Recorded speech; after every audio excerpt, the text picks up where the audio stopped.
Hello once again a very good morning all of you. आज हम लोग trigonometry का लेक्चर 32 डिस्कस कर रहे हैं। चलिए स्टार्ट करें। कुछ अच्छे क्वेश्चंस हैं आपके लिए। 27 है यहाँ। Proof sine A into sine 60 minus A into sine 60 plus A equal to 1/4 sine 3 A. कैसे प्रूफ करते हैं। जस्ट सिमिलर क्वेश्चन है आपके लिए कॉस के फॉर्मेट पे, ठीक है।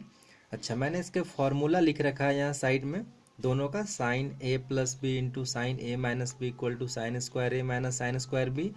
अच्छा, इस साइन स्क्वायर ए को यदि आप कॉस में चेंज कर देंगे और साइन स्क्वायर बी को आप कॉस में चेंज कर देंगे तो ये इस फॉर्मेट पे आपका फॉर्मूला बन जाएगा minus of cos square A minus cos square B, ठीक है। और ये cos A plus B into cos A minus B का भी यहाँ फार्मूला आपके लिए, ठीक है। Cos square A minus sine square B, ये सारा फार्मूला यदि आपको देखना है फिर से तो आप पिछले कुछ वीडियो में देख सकते हैं। चलिए आगे हम लोग सॉल्यूशन पे आते हैं प्रूफ 1 के लिए। जस्ट आपको क्या करना है, ज़्यादा कुछ लिखना नहीं है, बस जितना पूछा गया उतना काम करना है। आपको प्रूफ करना है। आप एलएचएस लीजिए। मैंने एलएचएस टेक किया यहाँ पे। एलएचएस में भी एक स्टेप मैं डायरेक्ट ले रहा हूँ साथ में। क्या किया मैंने, साइन ए को अपने जगह पर रखा।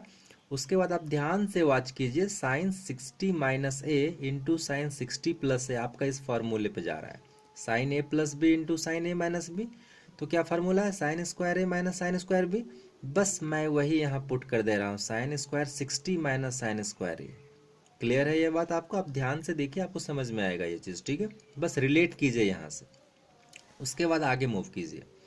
साइन ए अपने प्लेस पर रह गया और ये साइन स्क्वायर 60 का वैल्यू आपको पता है। साइन 60 कितना लिखते हैं, √3/2, और यहाँ स्क्वायरिंग है तो रूट कैंसिल हो जाएगा स्क्वायर से और 2 के लिए 4 बन जाएगा। 3/4 मैंने डायरेक्ट लिख दिया और साइन स्क्वायर है अपने प्लेस पे। क्लियर? आगे मूव करें। अब ध्यान से देखिए, आप जस्ट क्या कीजिए, एलसीएम ले लीजिए। तो ये वाला 4 यहाँ चला जाएगा, ठीक है, और पूरा नीचे। और साथ ही में मैंने क्या किया, इस ब्रैकेट को भी ओपन कर दिया है। तो यहाँ आपको मिलेगा 3 साइन ए, ठीक है। और ये देखिए साइन ए एक बार पावर 1 है यहाँ और यहाँ पावर 2 है, तो मिलकर कितना हो जाएगा, आप यदि ब्रैकेट ओपन करेंगे तो पावर 3 हो जाएगा, ठीक है। और ये वाला जो 4 है यहाँ एलसीएम के रूप में यहाँ भी चला गया है और नीचे पूरा ये 4 रह गया। आप अच्छे से एलसीएम लीजिए, आपको ये समझ में आएगा कैसे आया। और अब उसके बाद इम्पॉर्टेंट गौर करने वाली बात, ये प्योर आपका एक फार्मूला है। किसका फार्मूला है, साइन 3a। क्या फार्मूला होता है, 3 sign A minus 4 sine cube ए। तो यही आपका फार्मूला और आपका यही प्रूफिंग है। कुछ करना ही नहीं है, आप जस्ट सिमिलर वर्क कीजिए। क्वेश्चन नंबर 2 के लिए इजीली आपका सॉल्व हो जाएगा इस फॉर्मूले से। तो आपके लिए होमवर्क है ये। क्वेश्चन नंबर 28 पे मूव करते हैं। बहुत अच्छा क्वेश्चन है। क्या है, if cos a equal to 4/5 cos b equal to 3/5 then find cos a minus b by 2 such that कुछ कंडीशंस दिया हुआ है, a comma b less than 90। अच्छा, ये तो क्लियर कह दिया a minus be less than 90, ये स्टैंडर्ड है, ठीक है। यदि ये नहीं भी कहता तो हम लोग यही कंसिडर करते कि ये a कॉमा b जो है लेस देन 90 ही है। लेस देन 90 कहने का मतलब वो आपका फर्स्ट क्वाड्रेंट को शो कर रहा है, ठीक है। यदि कहीं किसी क्वेश्चंस में कुछ ना लिखा हो क्वाड्रेंट के बारे में तो ऑटोमेटिक हम लोग उसे कंसिडर करते हैं कि वो फर्स्ट क्वाड्रेंट में ही डील कर रहा है, ठीक है। आगे आते हैं। तो जो पहले आपको फाइंड करना है उसके लिए यदि कुछ फार्मूला बनता है, पॉसिबल है, तो उसे लिखना चाहिए। तो देखिए मैंने इसे लिखा है cos a/2 माइनस b/2 यहाँ, और ये फार्मूला बन गया cos a माइनस बी। तो क्या लिखते हैं formula, cos a cos b plus sine a sine b। तो फार्मूले पे ब्रेक कर दिया मैंने, ठीक है। अब आगे आइए, आपको cos a/2 का वैल्यू चाहिए लेकिन यहाँ तो cos a गिवन है। cos b/2 का वैल्यू चाहिए लेकिन cos b गिवन है। साइन a/2 चाहिए, साइन b/2 चाहिए। कैसे आप फाइंड करेंगे, चलिए कुछ फार्मूला का मदद लेते हैं। Now as 2 cos square a/2 equal to 1 plus cos a, very standard formula, आपको बहुत बार बताया गया है, ठीक है। यहाँ से हम क्या कहते हैं, एक ही बार में मैं प्रोसेस कर रहा हूँ ध्यान से। अभी cos स्क्वायर 2a रहने, a/2 रहने दीजिए, इस 2 को नीचे लाइए और उसके बाद स्क्वायरिंग को जैसे आप रिमूव कीजिएगा तो अंडर रूट लग जाएगा दूसरे साइड में। तो मैंने एक बार में ही डायरेक्ट कर लिया, cos a/2 under root 1 plus cos a/2। अब देखिए cos a का वैल्यू आपको यहाँ से गिवन है, यहाँ पुट कीजिए और जस्ट एलसीएम लीजिए तो मिल जाएगा 3/√10, ठीक है। सिमिलरली मैंने डायरेक्ट लिख दिया cos b/2, बस इसी फॉर्मेट पे, तो 1 प्लस कॉस बी बाई 2 और पूरे में रूट लगा दिया। कॉस बी का वैल्यू आपको यहाँ गिवन है, कितना गिवन है, 3/5। ये वैल्यू आपको गिवन है 3/5। जस्ट आप यहाँ पुट कीजिए, फर्दर एलसीएम लीजिए, क्या मिल जाएगा, √8/10।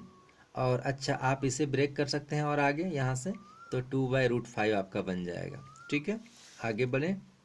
साइन a/2 चाहिए। अब साइन a/2 में कैसे आएंगे, तो मैं आपको बता दूं, ये जो फॉर्मूला है यहाँ यदि आप साइन यूज़ कर लीजिएगा तो बस यहाँ माइनस साइन आ जाएगा और ज़रा सा भी डिफरेंस नहीं आता है। ठीक है, तो मैंने डायरेक्ट सिमिलरली ही लिख लिया है, sine a/2 equal to √1 minus cos a/2। ठीक है, अच्छा आगे बढ़ें। कॉस a का वैल्यू गिवन था, ऊपर में पुट कर लिया मैंने ये, तो फिर जस्ट एलसीएम लिया और ये कैलकुलेशन करके इतना हम लोग पहुंच गए। आगे बढ़े, साइन b/2, तो फिर से सिमिलरली मैंने यहाँ लिख रखा है √1 माइनस कॉस b/2, और कॉस b का वैल्यू भी अपर साइड में गिवन था आपको, तो 1 माइनस 3/5/2। एलसीएम लीजिए, कैलकुलेट कीजिए 2/√10 और फर्दर कैलकुलेट कीजिए 1/√5 आपको मिल जाएगा। ठीक है, अब क्या करना है, आप सारे डाटा फाइंड कर चुके हैं जो आपको निकालना था, तो नाउ फ्रॉम 1 जहाँ से रिक्वायरमेंट थी आपको बस उसी में आप पुट कर दीजिए, आपका सॉल्यूशन मिल जाएगा। तो मैं पुट कर रहा हूँ direct, from 1 cos a minus b/2। पहला क्या था, ध्यान से देखिए, कॉस a/2, तो मैंने कॉस a/2 का वैल्यू पुट कर दिया। दूसरा कॉस b/2, कॉस b/2 का वैल्यू पुट कर दिया, plus sign a/2, sign a/2 का वैल्यू पुट कर दिया, साइन b/2, साइन b/2 का वैल्यू पुट कर दिया, और जस्ट सिंप्लीफाई कर लीजिए, कैलकुलेट कर लीजिए।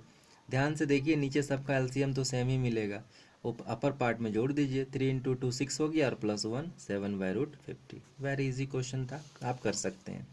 चलिए आगे बढ़े। 29 वेरी इंपॉर्टेंट, बहुत अच्छा क्वेश्चन है, ये करना चाहिए, हमेशा अक्सर एग्जाम में पूछे जाते हैं।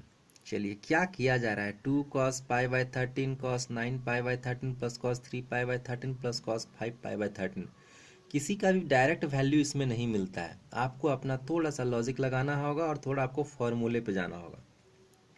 आपके पास ऑप्शन है, आप दो तरीके से बना सकते हैं। जैसे आप ध्यान से देखिए, ये अपने आप में एक फार्मूला बन रहा है, 2 cos a cos b।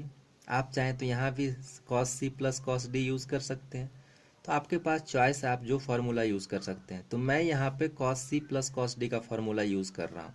देखिए इस पार्ट को मैंने जैसे का तैसे छोड़ दिया यहाँ से यहाँ तक, उसके बाद इसके लिए cos c plus cos d use कर रहा हूँ। मैंने यहाँ लिख दिया formula 2 cos c plus d/2 into cos c minus d/2। जैसे ही यूज़ किया, मैं डायरेक्ट ही कर रहा हूँ यहाँ 2 cos c प्लस d/2, 3 π/13 और 5 π/13 को एक बार जोड़ के 2 से डिवाइड भी कर दिया मैंने, तो कितना लिखा, 5 3 8, दोनों का एलसीएम तो सेम ही होगा, तो 8 π/, और ये 2 ये वाला डिवाइड करते हैं और 13 एलसीएम ये जो है। ठीक है, तो कुल मिला के, और उसके बाद ये 2 से कैंसिल भी कर दे रहा हूँ मैं। ठीक है, अगले स्टेप के लिए, और यहाँ भी वही काम क्या करते हैं, c माइनस d/2, तो c तो ये वाला है ना, और ये ध्यान से देखिए, अपर इसका अंश वाला पार्ट बड़ा है तो ऑब्वियसली माइनस आएगा, लेकिन आपको ये भी पता है कि cos minus theta equal to cos theta लिखते हैं तो रिजल्ट पॉजिटिव ही देगा।